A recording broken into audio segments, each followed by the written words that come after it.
जी, अस्सलाम वालेकुम। Pakistan stock exchange में आज 5,000 पॉइंट का कमबैक हुआ है, 3.40। कल जो मैंने वीडियो बनाई थी एक आपको एक अलर्ट देने के लिए, थोड़ा-सा वार्न करने के लिए कि things are not that good और इंडेक्स जो है वो मोर स्लाइड कर सकता है टुवर्ड्स 100,000। अभी की जो सिचुएशन है मार्केट ने जिस तरह परफॉर्म किया है, तो मैं तो आपको एडवाइस करूँगा। डिस्क्लेमर है बहरहाल, लोगों की ऑब्वियसली प्रॉफिट टेकिंग करनी चाहिए। डिस्क्लेमर ये है कि आपने अपना रिवॉर्ड एंड रिस्क देखना है, अपनी इन्वेस्टमेंट स्ट्रेटजी, इन्वेस्टमेंट होराइजन जो है आपका, वो it all depends on you. बहरहाल फॉर ये वीलॉग जो मैं बनाता हूँ इसमें तो ऑब्वियसली मैं अपनी ओपिनियन जो है वो आपके साथ शेयर कर सकता हूँ। And just for discussion of ये स्टॉक मार्केट जो है, एज अ स्टॉक मार्केटर्स हम जो पार्टिसिपेंट्स हैं, एक वो एक हमारा डिस्कशन का प्लेटफॉर्म है। हम यहाँ पे आप डिस्कस करते हैं आपसे चीज़ें जो आके। अभी ये जो 5,000 पॉइंट मार्केट प्लस हुई है, इसमें प्रॉफिट टेकिंग करनी चाहिए। कुछ लोगों को पता ही नहीं होगा कि प्रॉफिट टेकिंग मैं क्यों कह रहा हूँ। लेट्स सपोज लोगों ने अगर माल ऊपर लिया हुआ है, शेयर्स ऊपर खरीदे हुए हैं, जैसे पीपीएल है, अगर उसके किसी ने 200 रुपये में लिया हुआ है, वो कहेगा अभी तो मेरा रेट ही नहीं आया, वहाँ पे क्लोजिंग ही नहीं आई पीपीएल की, तो how can I book my profit. तो वो मार्केट का एक फंडा ये है, फंडामेंटल्स यही कहते हैं कि जिस रेट पे क्लोजिंग आती है ना, तो वो आपका इन्वेस्टमेंट वही काउंट होती है जिस पे क्लोजिंग आ रही है, ना कि ये डिसाइड करते हैं कि जब आपने इन्वेस्टमेंट कहाँ पे की थी। मार्केट में जहाँ पे क्लोजिंग आ रही है शेयर की, लेट्स सपोज में 195 रुपये की क्लोजिंग थी पीपीएल की, तो क्लोजिंग उस अब वो 200 रुपये का है। तो अगर आपने 200 रुपये का लिया हुआ है या 205 रुपये का लिया हुआ है, तो आपके लिए वो प्रॉफिट टेकिंग ही कंसिडर होगी। ठीक है जी। थोड़े से नंबर्स डिस्कस कर लेते हैं कि इसमें अब आज की जो परफॉर्मेंस थी उसमें जो बिग गन्स थी उन्होंने बड़ा कमबैक किया ज़बरदस्त। मैं तो एक्सपेक्ट कर रहा था कि शायद मार पड़ेगी मज़ीद, और मेरे ज़हन में जो थी यूबीएल और मिज़ान बैंक को मार पड़ेगी। उन्हीं ने सारे के सारे पॉइंट्स ऐड किए हैं। यूबीएल ने कुछ 673 पॉइंट्स ऐड किए हैं, मिज़ान बैंक ने 350, एंग्रो होल्डिंग ने 550, एफएफसी, मतलब जितनी बड़ी गन्स थी वो सारी देख लें। माड़ी है, national bank, हबको, lucky cement, MCB, और कुछ शेयर जो हैं स्टिल दे आर करेक्ट कर रहे हैं अपने आप को। इंडेक्स की जो एक डाउनफॉल थी और उनका जो बीटा है विद स्टॉक इंडेक्स के साथ, वो एक पैरिटी जो आ रही है उसमें आप देख लें कुछ शेयर्स अभी स्टिल करेक्ट कर रहे हैं। पेल को लोअर लॉक लगा हुआ था, आदमजी इंश्योरेंस को भी लोअर लॉक था, इसी तरह अस्करी बैंक है, टीआरजी है, सर्विस, पीटीसी। तो कुछ शेयर्स अभी they are still on their correction side. और मजीद जो है मार्केट में कुछ जो खबरें हैं, these are not that good. अच्छा जी, अभी हम अगर डिस्कस कर लें तो 1 वीक रिटर्न अभी भी 6.30% है। ये जो कल स्टार्ट हुआ है जो वीक, उसमें आपको पता है 10%, तकरीबन 9.7% मार्केट नीचे आई थी। उसमें से आज तकरीबन 3.40% मार्केट ऊपर आ गई है, 714 पॉइंट नीचे गई, देन 6,244 पॉइंट मार्केट ऊपर आई। एडजस्टेड क्लोजिंग 5,000 पॉइंट की है। इसी तरह जो जब से साल शुरू हुआ है जून जनवरी से, तकरीबन हम 10% डाउन है, और 1 मंथ के रिटर्न जो हैं वो तकरीबन 15% डाउन है। और अगर वॉल्यूम्स की हम बात करते हैं तो टुडे तकरीबन 48 करोड़ शेयर ट्रेड हुए हैं, और 5 डेज़ की जो एवरेज थी 35 करोड़ की, उससे मच बेटर्स हैं। इसी तरह सेक्टर्स की जो परफॉर्मेंस अगर आप देखें तो 2,000 पॉइंट्स कमर्शियल बैंक्स के हैं, तकरीबन 1900 फर्टिलाइजर के 1,000 पॉइंट्स हैं, OGDC investment bank, power generation, cements के पॉइंट्स हैं 323। ठीक है जी। इसी तरह केबल एंड इलेक्ट्रिकल्स में रिपेल जो है उसके पॉइंट हैं। इंश्योरेंस में आदमजी इंश्योरेंस के पॉइंट्स हैं जो नेगेटिव हुई है। अभी जो न्यूज़ आ रही हैं ओवरऑल द वर्ल्ड, वो हमसे आपसे डिस्कस करते हैं। कल भी हमने आपको वार्न किया था, अभी भी मेरी तरफ से माय पॉइंट ऑफ व्यू आप कह सकते हैं कि दैट इज़ अ वार्निंग, कि थोड़ा सा अपने आप को प्रॉफिट टेकिंग मिलती है तो प्रॉफिट टेकिंग लेनी चाहिए मार्केट में। आज भी काफ़ी शेयर जो हैं वो ऊपर लॉक पे बंद हुए हैं। यूनिटी की स्लाइड स्टिल जारी है। तकरीबन आप देख लें कि 30 रुपये का शेयर जो था वो नीचे आता ही जा रहा है। अब ये आप यहाँ पे 20 रुपये था तकरीबन फरवरी, 11 फरवरी को 20 रुपये, और अभी ये इसकी क्लोजिंग आ रही है 8 रुपये 60 पैसे। और कुछ लोगों ने जो लिया हुआ है कि जी 52 वीक्स के लो पे ले लें, तो ये 5 साल हिस्ट्री इसकी है जी, 50 रुपये हाई लगा हुआ है, और 12 रुपये 47 पैसे लो लगा हुआ है। तो ये 5 साल हिस्टोरिकल लो से भी अब 8 रुपये 60 पैसे नीचे आ गया है। इस पे काफ़ी खबरें हैं कि जी कोई एक मल्टीनेशनल जो इन्वेस्टर था उसने तकरीबन 43 बिलियन का लॉस लिया है, और वो 43 बिलियन का लॉस लेके यूनिटी से एग्जिट कर गया है। उसकी वजह से इसको बड़ी मार पड़ रही है। इसमें ये सारी की सारी जो न्यूज़ हैं, चेंज ऑफ मैनेजमेंट की, resignation of directors and all these things, ये हैपनिंग्स हो रही हैं। तो जो बंदा इसमें फंसा हुआ है उसके पास कोई ऑप्शन नहीं है, ओबियसली पेशेंस जो है उसको पता नहीं कहाँ पे फंसा हुआ है। ज़ाहिर है ये मुसलसल 1 महीने में अगर हम देखते हैं तो कंटिन्यूसली लॉक इसको लग रहे हैं। ये 14 रुपये से यहाँ पे भी एक पहला लॉक था, फिर यहाँ पे थोड़ा सा इसने स्टे किया है, तकरीबन 13 रुपये से नीचे आ रहा है स्ट्रेट फॉरवर्ड। 13 से 11.85, देन 10.67, फिर 9.60 और आज 8.60। तो ये एक मल्टीनेशनल कंपनी थी, तकरीबन 43 बिलियन रुपीज़ का लॉस लेके वो तकरीबन 150 मिलियन जो थे उसके यूरोज, तो मैं पढ़ रहा था 150 मिलियन यूरोज, सॉरी डॉलर्स। इसको आप मल्टीप्लाई करेंगे 280, तकरीबन 42 बिलियन रुपीज़ का लॉस उसने लिया है, और इस यहाँ से एग्जिट कर गया यूनिटी फूड्स। ये एक न्यूज़ है। और प्लस चेंज ऑफ मैनेजमेंट, इसकी वजह से ये इट्स कमिंग डाउन हार्ड। और मेरा ख्याल है जो बैलेंस शीट है वो इज़ नॉट दैट बैड, बड़ी मतलब अगर मैं आपको थोड़ा सा दिखाई देता हूँ कि बैलेंस शीट जो स्ट्रेंथ है इसकी वो अच्छी खासी है। तकरीबन 80 अरब रुपए की बैलेंस शीट है। तो अभी तो मार्केट कैपिटलाइजेशन सिर्फ 10 बिलियन रह गया। नंबर ऑफ शेयर्स बहुत ज़्यादा हैं।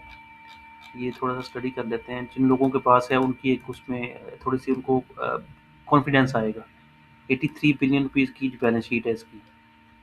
तो ये जो डिप्लीशन हो रही है मसद के शेयर्स, थोड़ा सा आपको रखना चाहिए। अब स्लाइड कहाँ तक जाती है, आपके पास कोई ऑप्शन नहीं। 20 अरब रुपए की इक्विटी है। अब वो लॉसेस लेके जो निकला है मल्टीनेशनल कंपनी को, जो निकली इन्वेस्टर निकला है यहाँ से, उसकी वजह से काफ़ी डैमेजिंग हो रही है। ये मेरे सामने आ गया तो मैंने कहा चलें डिस्कस कर लेता हूँ आपसे। बाकी जो हमने मेजर न्यूज़ आपसे डिस्कस करनी है वो है कि एक तो हमने आपको कल बताया था जो IMF का एक चल रहा है, वो यहाँ पाकिस्तान से चले गए हैं। वो बाहर बैठ के वर्चुअल मीटिंग जो हैं वो अब ओबियसली पाकिस्तान से कर रहे हैं, और वो सारे के सारे टारगेट जो मिस हो गए हैं और प्लस फ्यूचर में क्या करना है, वो उनके साथ नेगोशिएशन चल रही हैं। तो वो भी हमने कल आपको खबर दी थी। और आज ये 52 वीक्स का जो हमारा इंडेक्स की रेंज है 1,01,000 से 1,91,000, उसका जो मीन बनता है, एवरेज बनती है, वो आप कह लें कि 1,50,000 पर बनती है, 145 बनती है। लेट्स सपोज देख लेते हैं क्या मीन आ रहा है, 1,46,000। अब मेरा वो जो कल का एक पर्सपेक्टिव था कि जी हम 1 लाख तक इंडेक्स तक आ जाएंगे, मेरा ख्याल है ये जो मीन है ना इंडेक्स का 1,46,000, अभी है 1,57,000। तो still there is a risk, मतलब कि मार्केट जो है वो 1,40,000 और 1,50,000 इंडेक्स के दरमियान कंसोलिडेट करेगी। ये मैं इसलिए कह रहा हूँ कि जो फैक्टर्स हैं कुछ पीछे इसके, वो काफ़ी रिस्क इन्वॉल्व है उसमें। वो एज़ पर माय ओपिनियन की चीज़ों को जो बड़ा मुश्किल है, मैं आपको थोड़ा सा डिस्कस कर लेते हैं वन बाय वन। सबसे पहले जो आज की न्यूज़ हैं उसमें जो US एम्बेसी है इन रियाद हिट बाय ड्रोन्स की काफ़ी खबर आपने वायरल देखी है, सुनी है कि सऊदी अरब पे जब हमले हो रहे हैं, और हमारा जो पैक्ट है सऊदी अरब के साथ कि हम अगर पाकिस्तान पे हमला होगा तो वो सऊदी अरब पे हमला तस्वर होगा, और अगर सऊदी अरब पे हमला होता है तो वो पाकिस्तान पे हमला तस्वर होगा। ये आज सागदार भी यही कह रहा था कि जिस तरह का पैक्ट है, और हमने वो बताया है अपना उसको, ईरान को हम कन्वे भी कर चुके हैं। तो ये पाकिस्तान समहाउ दुनिया कोशिश करेगी या GCC कंट्रीज़ कोशिश करेंगे तो पाकिस्तान को इसमें ड्रैग करें। खुदा न खास्ता अगर पाकिस्तान ड्रैग होता है तो कल भी मैंने आपको बताया था 2 हमसायों से तो पहले ही लड़ चुके हैं। इंडिया से भी लड़ लिया है, अफ़गानिस्तान से तो लड़ रहे हैं, और अगर हमें यहाँ पे भी लड़ना पड़ गया और पाकिस्तान के अंदर जो मसले मसाइल हैं, इन्होंने जो बंदे अपने मार दिए हैं प्रोटेस्ट के ऊपर, अब वो खबर आ रही है कि जी पहले इन्होंने कहा जी हमने मारे हैं। फौजियों ने कल आपको सोशल मीडिया पे आप देख रहे होंगे कि वो माफ़िया मांग रहे थे कि जी हमसे गलती से फायर हो गया है अपना। तो वो अभी ये जो खबर आ रही है अमेरिका से, US marines fight on protester storming consulate in Karachi. Karachi का कौंसल था, कौंसल खाना, वहाँ पे जो फायर किया वो यूएस मरीन्स की है। रॉयटर्स की खबर है ये जी। 10 people were killed on Sunday when protesters breached the compound's outer wall। ये खबर आ रही है जब। अब पाकिस्तान में भी ये आपको पता है भाई, पूरे पाकिस्तान में एहतजाज भी हो रहा है इसकी ऑन बिहाफ ऑफ दैट, कि जो तकरीबन 25 से 30 मवात हैं या ज़्यादा भी कुछ कह रहे हैं उसकी वजह से। बाकी ये जो वॉर की न्यूज़ आ रही है, drone hits fuel tank at Oman's Duqm port, मतलब पूरा का पूरा जो जीसीसी कंट्री है वो डिस्टर्ब्ड है। और हमारी जो एक सारी की सारी डिपेंडेंस है ऑन जीसीसी, वो हम हैवीली डिपेंड करते हैं on GCC for to run the country. हमारा जो मुल्क पाकिस्तान रन कर रहा है वो रिमिटेंसेस के ऊपर कर रहा है। और ये जो सारा का सारा एक आपके पाकिस्तान में एक रन अप आया है, क्योंकि बिजनेसेस हमारे वहीं के वहीं खड़े हैं, ट्रेड डेफिसिट्स के मसले हैं और बाकी भी मसले मसाइल हैं। तो अगर जीसीसी कंट्री डिस्टर्ब होता है तो वहाँ से जो रिमिटेंसेस आ रही है, वो भी मैं आपके साथ डाटा शेयर करता हूँ कि वो जो मैंने ये अभी चैट जीपीटी पे जाके, मुझे तो नंबर्स याद थे पर आपको मैंने एक व्यू करवाने के लिए कि मैं आपको बता दूं थोड़ा सा कितनी रिमिटेंसेस आ रही हैं और पाकिस्तान की कंट्रीब्यूशन जीसीसी वो कितनी। जुलाई, अगस्त, सितंबर, अक्टूबर, नवंबर, दिसंबर, तकरीबन 3.5 बिलियन तो हमें दिसंबर में आया है, फिर नवंबर में 3.2 बिलियन, 3.4 बिलियन। जो एवरेज है वो आप कह सकते हैं कि 3.25 बिलियन है। 3 अरब 25 करोड़ रुपया हमें मंथली आता है। उसमें जो टू थर्ड है, टू थर्ड, आप टू थर्ड कह लेंगे, 2/3, सॉरी 325 इंटू 3/2, सॉरी 325 का 75%, 243 बिलियन हमें आता है जी जीसीसी कंट्री से। ये देखें, सऊदी अरब से आ रहा है $736 मिलियन, यूएई से $645 मिलियन, 3 अरब 10 करोड़ में से 73 करोड़ सऊदी अरब से और 64 करोड़ यूएई से। इसी तरह सितंबर में जो रिमिटेंसेस आई 3.2 बिलियन की, उसमें टू थर्ड 75% जो था वो जीसीसी कंट्रीज थे, Saudi Arabia, UAE and other countries. और इसी तरह अक्टूबर में सऊदी अरब से 821 मिलियन, 700 मिलियन यूएई से। ये सारी की सारी 75% जो हमारी रिमिटेंसेस हैं वो इन कंट्रीज से आती हैं। एक महीना में ये डिस्टर्बेंस आ जाती है। एक महीने की डिस्टर्बेंस का मतलब है 2.5 अरब। 2.5 अरब में से तो आप 50% भी कह लें जी, अगर हम डिस्टर्ब होते हैं तो वो हम एक बड़ा ऑकवर्ड पोजीशन में होंगे एज़ फार एज़ हमारे जो फॉरेन एक्सचेंज रिजर्व्स हैं, जो हमारी लाइबिलिटीज़ हैं, वो बड़ी मुश्किल हैं। अभी जनवरी 2026 में 3.5 अरब रुपये आया था, उसमें सऊदीया से 74 करोड़ और 70 करोड़ दुबई से आए थे। फरवरी में जो है ये एक्सपेक्ट कर रहे थे जी मार्च में $4 बिलियन आएंगे, पर ये जो सिनेरियोज बन रहे हैं, करंट सिचुएशन जो है उसमें जो रिमिटेंसीज हैं वो हर्ट करेंगी, बैडली हर्ट होगी।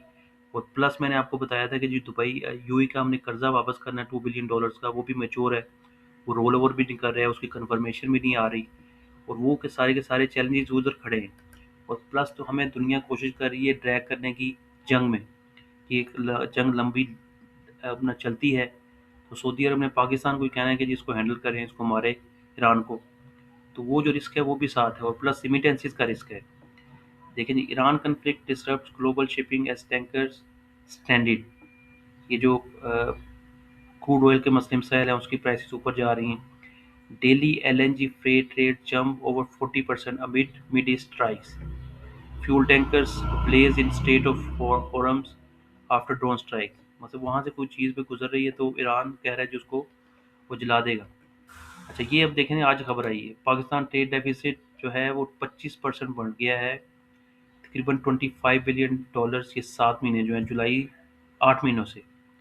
वो पिछले साल कितना था जी, $20 बिलियन था। तो $5 बिलियन जो एक्स्ट्रा हमें इसकी सेविंग करनी पड़ेगी, वो सेविंग्स हो रही थी रिमिटेंसीज से। रिमिटेंसीज अगर डिस्टर्ब होती हैं तो फिर पाकिस्तान के लिए बड़ा चैलेंजिंग सिचुएशन रहेगी। और अगर चैलेंजेस इधर हैं तो मैंने आपको बताया जी, इंडेक्स अगर कंसोलिडेट करता है 140 से 50 हज़ार के इंडेक्स के दरमियान, तो आपको अपनी पोजीशन जो है अकॉर्डिंगली मैनेज करनी चाहिए और प्रॉफिट टेकिंग करके ये पेरिस ऑफ ट्रेड का डाटा दे रहे हैं इस्माइल इकबाल एंड सिक्योरिटीज़। इसमें वो बता रहा है कि 25 बिलियन 20 बिलियन 5 बिलियन डॉलर्स का जो 8 महीनों का है ट्रेड डेफिसिट वो हमारा बढ़ गया। बाकी ये सारी की सारी डिटेल और पैसे ही आ रहे हैं। इसके अलावा भी और भी न्यूज़ हैं। बहरहाल मोटा मोटी हमने आपको बता दिए।